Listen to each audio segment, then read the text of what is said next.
नमस्कार, news point लेकर हाजिर हूं मैं राजीव। दोस्तों, देश की राजनीति में एक बड़े बदलाव की शुरुआत हो चुकी है और इस बदलाव को लाने का सबसे बड़ा श्रेय अगर किसी को जाता है तो वो है राहुल गांधी। जी हां, सही सुन रहे हैं आप, नाम राहुल गांधी का। कांग्रेस के लिए तो राहुल गांधी एक अहम किरदार हैं ही, अब इंडिया गठबंधन के साथी दल भी राहुल गांधी के महत्व को जाहिर करने लगे हैं। आज राहुल गांधी का जन्मदिन है और इस मौके पर अखिलेश यादव ने उन्हें जिस तरह बधाई दी, उन शब्दों पर अगर आपको मैं कहूं कि गौर फरमाइए तो ज़रूर यहाँ। लेकिन उससे पहले ये केक काटते हुए तस्वीर आप देखिए। कांग्रेस मुख्यालय में राहुल गांधी का आज ज़ोरदार जन्मदिन मनाया गया है। इस मौके पर अखिलेश यादव ने क्या कुछ कहा है ट्वीट करते हुए, ज़रा उसको सुनिए। यहाँ अखिलेश यादव कह रहे हैं, देश प्रेम मानवता के सत्य के हमसफ़र, देश प्रेम मानवता एवं सत्य के हमसफ़र, हम एक लक्ष्य के। श्री राहुल गांधी जी को सार्थक सक्रिय जीवन की सद्कामनाओं के साथ जन्मदिन की हार्दिक शुभकामनाएं। तो हम सफ़र, हम एक लक्ष्य के, और लक्ष्य क्या है ये यहाँ बताने की ज़रूरत नहीं है, आप सब जानते हैं कि इन दोनों का लक्ष्य क्या है, यानी राहुल गांधी और अखिलेश यादव का।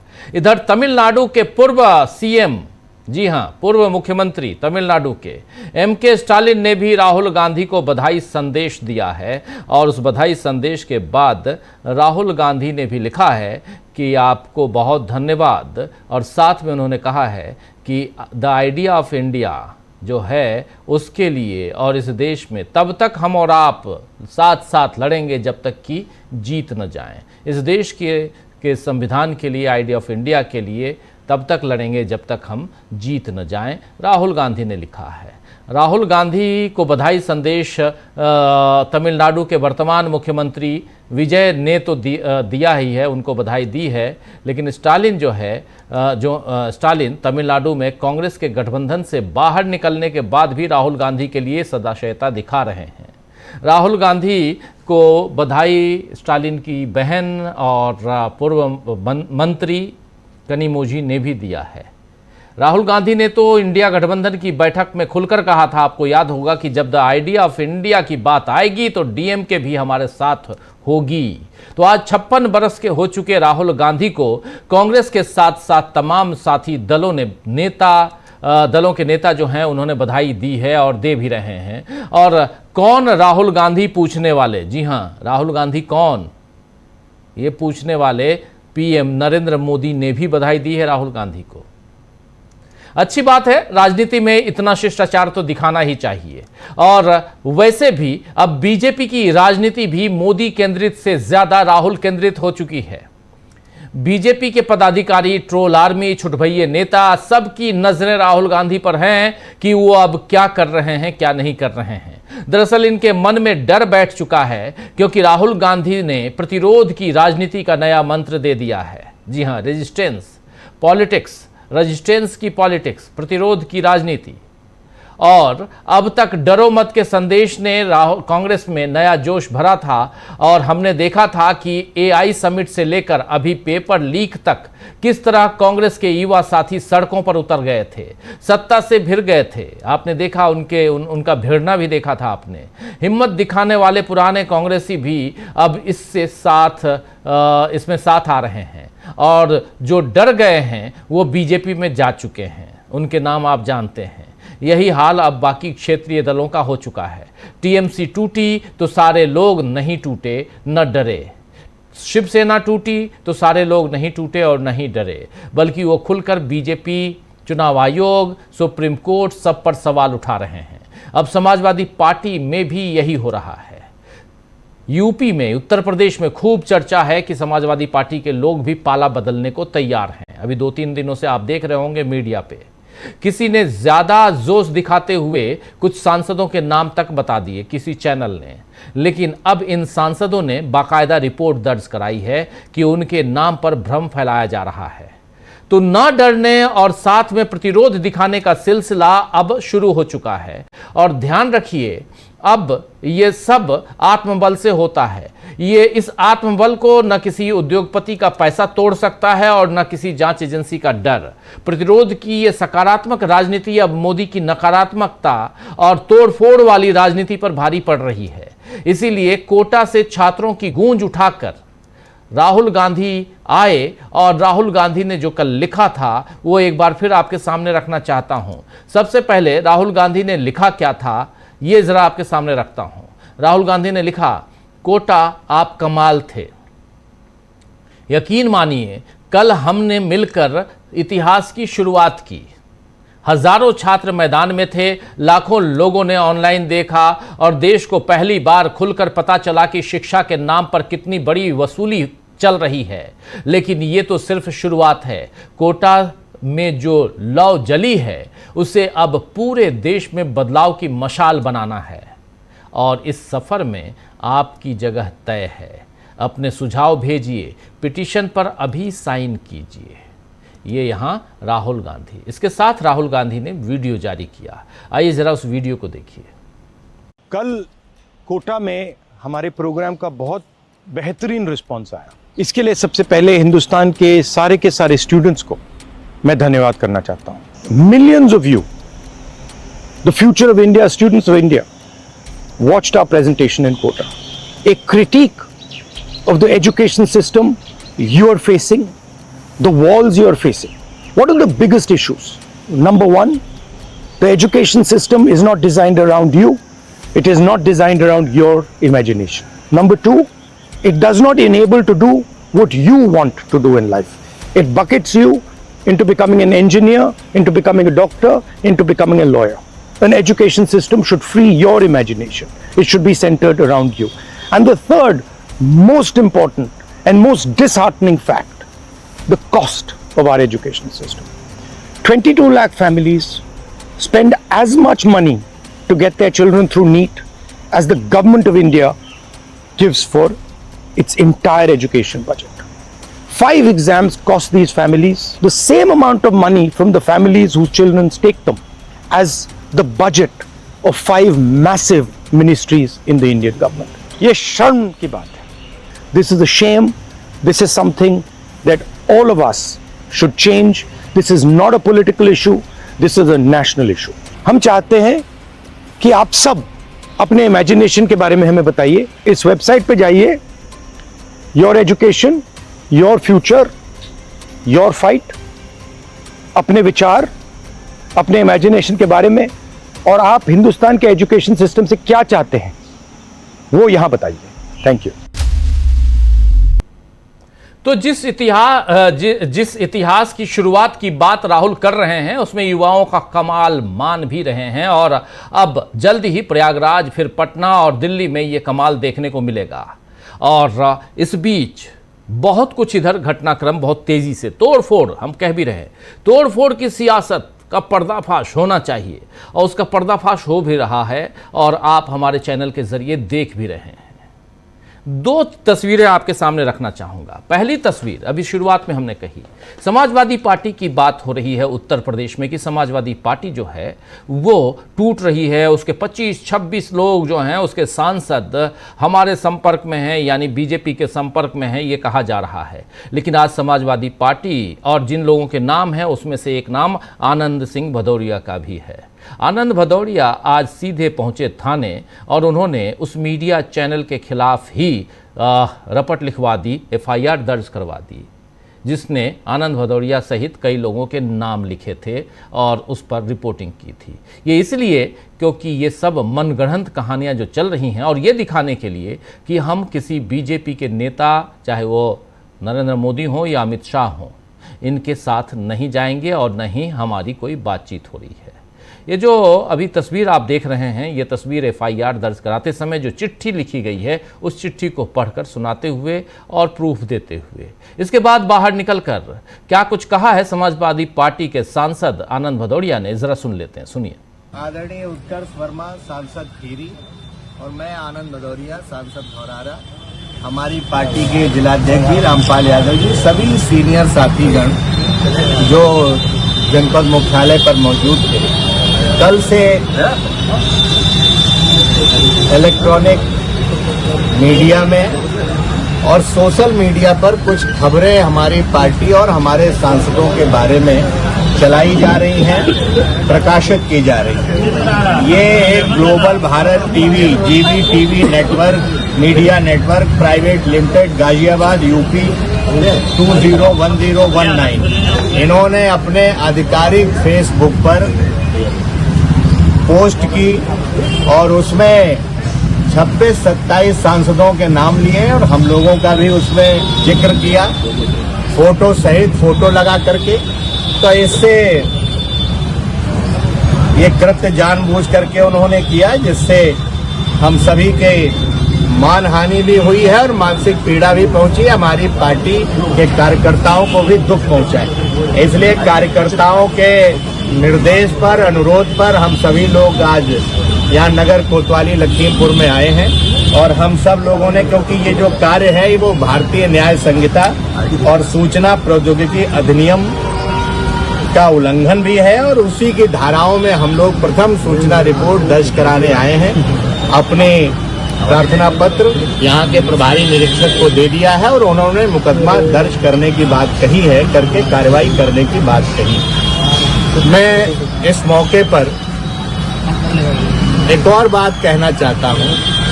उत्तर प्रदेश की समाजवादी पार्टी, देश की समाजवादी पार्टी और समाजवादी पार्टी के 2024 में जो पीडीए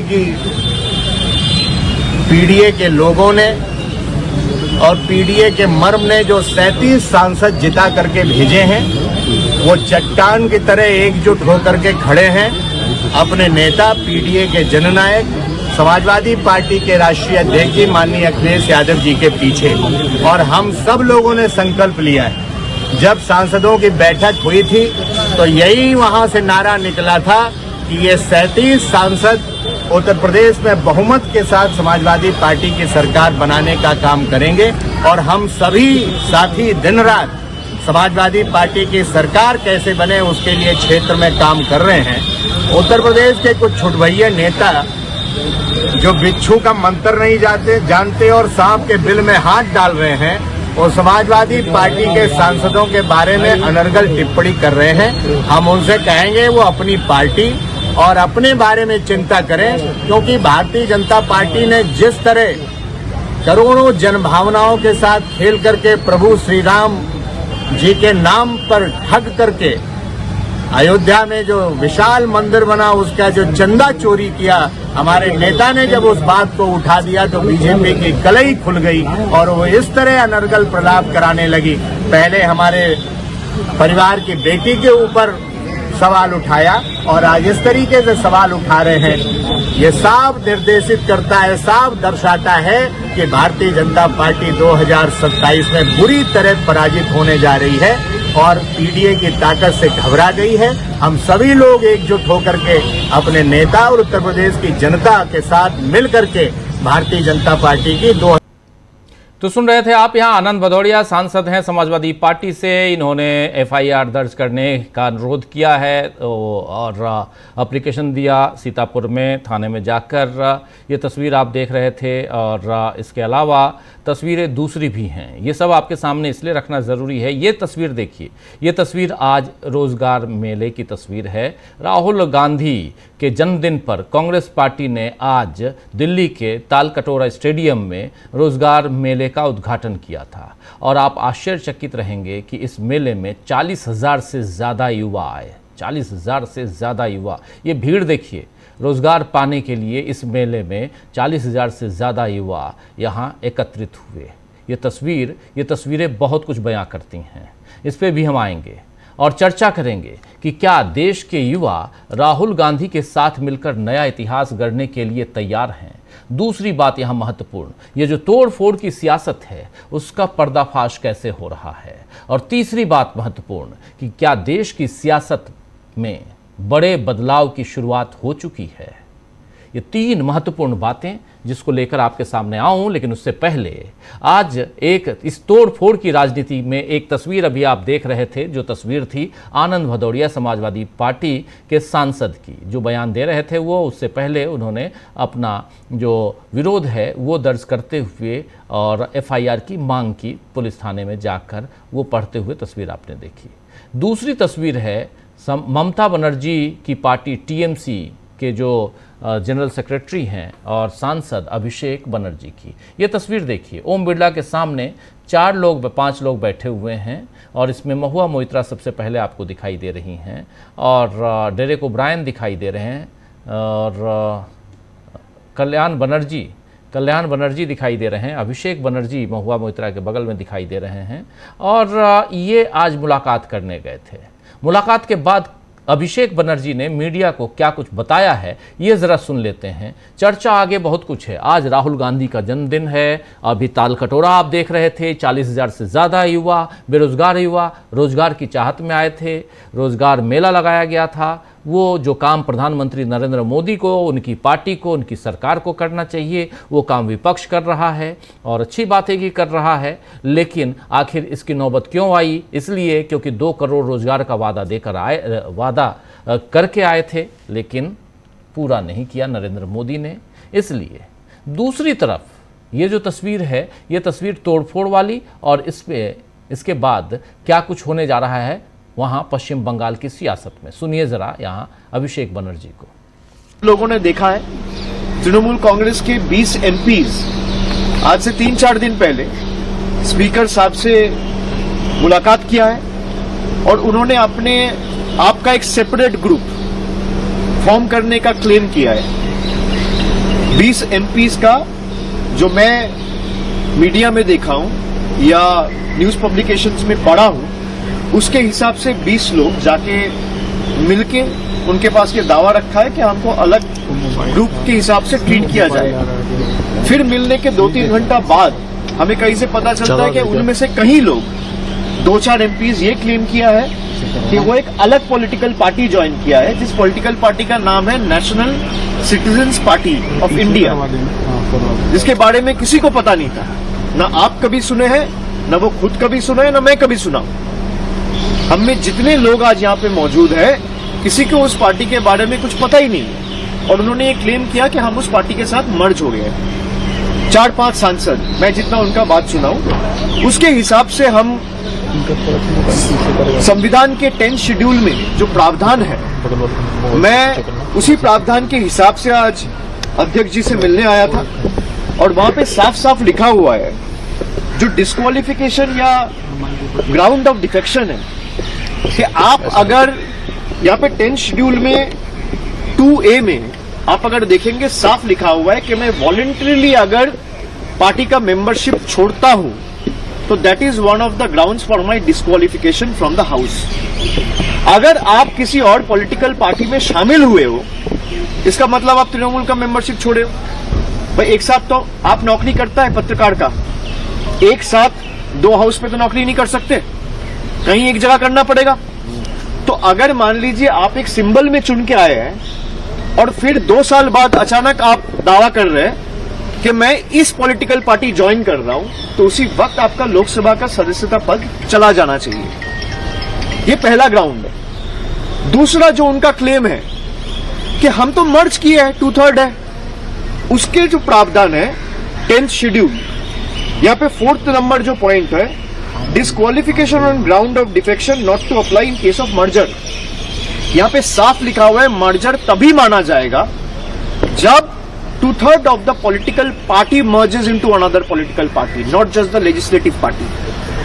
इसका मतलब अगर दल पार्टी, तो सुन रहे थे आप यहाँ मुलाकात करने के बाद ये 10th शेड्यूल की बात, 10वीं अनुसूची है, उसके तहत जो गड़बड़ घोटाला है वो सारी चीज़ें यहाँ ओपन करते हुए रखते हुए अभिषेक बनर्जी और आज ओम बिरला से मुलाकात हुई, 20 सांसदों ने जो कहा है वो सारी बातें यहाँ रखते हुए भी आप सुन रहे थे। इधर राहुल गांधी के जन्मदिन पर आज ढेरों लोगों ने बधाई दी राहुल गांधी को, और उसमें से एक बधाई ये देखिए, किरण रिजिजू साहब, जरा इसको एक्सपोज कीजिए। किरण रिजिजू का ये उन्होंने खुद राहुल गांधी के साथ ये तस्वीरें और वो विश कर रहे हैं। चलिए, विश करना जन्मदिन पर कोई बुराई नहीं है, अच्छा ही है, अच्छा माना जाता है। प्रधानमंत्री नरेंद्र मोदी ये काम नहीं करते थे, लेकिन अब इस बार प्रधानमंत्री नरेंद्र मोदी ने भी किया है। मोदी जी ने भी बधाई दी है राहुल गांधी को। लेकिन ये तस्वीरें, दोनों तस्वीरें ज़रा दिखाई, ये दोनों तस्वीरें शेयर की हैं किरण रिजिजू ने, दोनों तस्वीरें। दूसरी तस्वीर भी थोड़ा ऊपर हाथ मिलाते हुए, दूसरा इस ढंग से, लेकिन ऊपर राहुल गांधी ने जो लिखा है उसको देखिए। आइए ज़रा ऊपर राहुल गांधी का लिखा हुआ ज़रा दिखाइए तस्वीरों सबसे ऊपर। Thank you for the warm विशेष Kiran Rijiju ji, when are we doing our jujitsu session. Jujitsu जो है वो मार्शल आर्ट का एक फॉर्म है जिसको राहुल गांधी जानते हैं, और वो सेशन किरण रिजिजू भी थोड़ा बहुत, और उसकी चर्चा इन लोगों के बीच होती रहती है, राहुल गांधी और किरण रिजिजू के बीच। तो ये एक लोगों के बीच का जो प्यार है, स्नेह है, वो भी दिखता है। और क्या सियासत में इस चीज़ की कमी नहीं हो गई है? सियासत में पहले इस चीज़ की कमी नहीं थी, लेकिन अब हो गई है कमी।